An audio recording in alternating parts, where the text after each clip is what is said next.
اور پورا یہ پروگرام آر کے دین مشاعرہ میڈیا پر یہ کوریج کیا جا رہا ہے، دیکھا جا رہا ہے، پوری دنیا اس کو دیکھ رہی ہے شام سے ہی، کیونکہ 35 ٹیم تقریباً کھیل چکی ہے۔ ہمارے درمیان ایڈوکیٹ شاہزبین قاضی صاحبہ جو برابر پرتیوگتا وہ ایجوکیشن کے حوالے سے ہو یا پھر فیوچر میں آگے بڑھنے کے حوالے سے ہو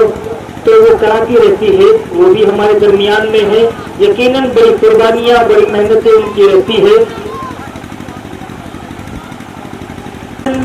یہ پروگرام اپنے اعتبار سے بڑے پیمانے پر ہوا ہے۔ ہمارے درمیان جیسے کہ حمزہ رسول صاحب نوجوان ہیں اور نوجوانوں کی آواز سوشل میڈیا کے ذریعے سے بھی اور زمینی سطح پر اتر کے بھی وہ اٹھاتے رہتے ہیں، اور جب بھی ہماری ٹیم کے خیر امت کے کوئی بھی ممبر میں پکارتے ہیں وہ چلے آتے ہیں۔ میں ایک بار ہی بتاتا چلوں کہ خیر امت ٹیم جو اسلامی ٹیم ہے اس کی پوری پاسداری اور پاسبانی کرنے کے لیے ہمارے درمیان میں ایڈوکیٹ شاہزبین قاضی صاحبہ جو اس پوری ٹیم کو لے کر کے چلتی ہے، ان کے مشوروں سے آگے بڑھا جاتا ہے، اور یقیناً ان کے مشورے بھی بڑے مفید ہوتے ہیں۔ اور ایسا نہیں ہے کہ صرف خیر امت کو ہی وہ آگے بڑھا رہی ہے، بلکہ اس طرح کی اس سے بھی بڑے لیول کی بہت ساری ایسی ٹیمیں ہیں، بہت سارے ایسے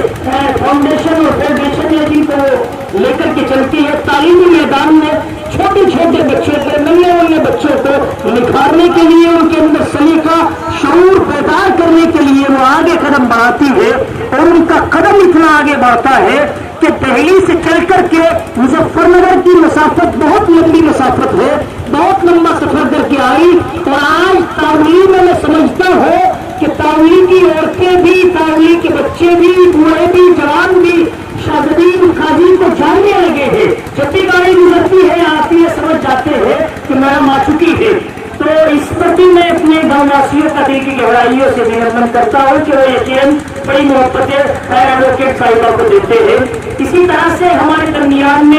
میں سمجھتا ہوں کہ شاید تعلیم میں پہلی مرتبہ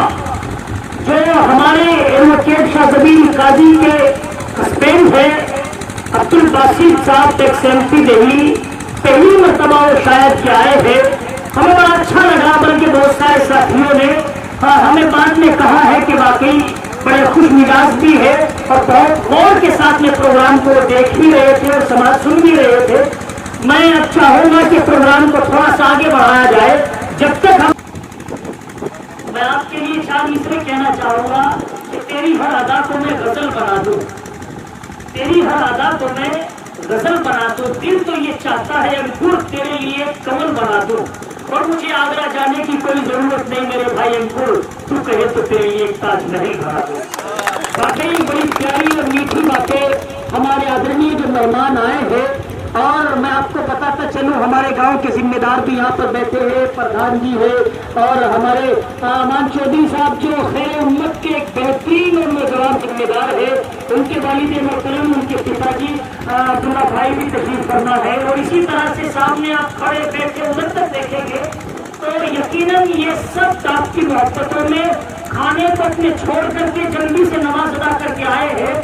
ابھی آپ اگر ٹھہریں گے، دل کو یہ چاہتا ہے کہ پروگرام سماپت جب تک نہ ہو آپ ٹھہرے رہے تو ہمارے پروگرام میں اور 4 چاند لگ جائیں گے۔ خاص طور سے میں حمزہ بھائی سے اور امپی صاحب سے میں کہنا چاہوں گا کہ اگر آپ نے اتنا وقت دیا ہے، تھوڑا اور آپ وقت دے دیں گے تو یقیناً ہمارے اس پروگرام کی شوبھا اتنی بڑھ جائے گی کہ ہم الفاظ میں اسے بیان نہیں کر پاتے۔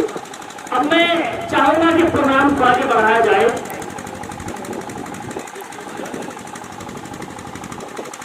ہمارے اسرائیل سر جو ہے، میں ان سے کہوں گا کہ جو ہمارے ریفری ہیں وہ کہاں ہیں، ان کو ذرا ان کے پاس ٹیم کے نمبر بھی ہے، وہ ٹیم کو جلدی کر کے بلائے گراؤنڈ پر، تاکہ ہمارے جو مہمان آئے ہیں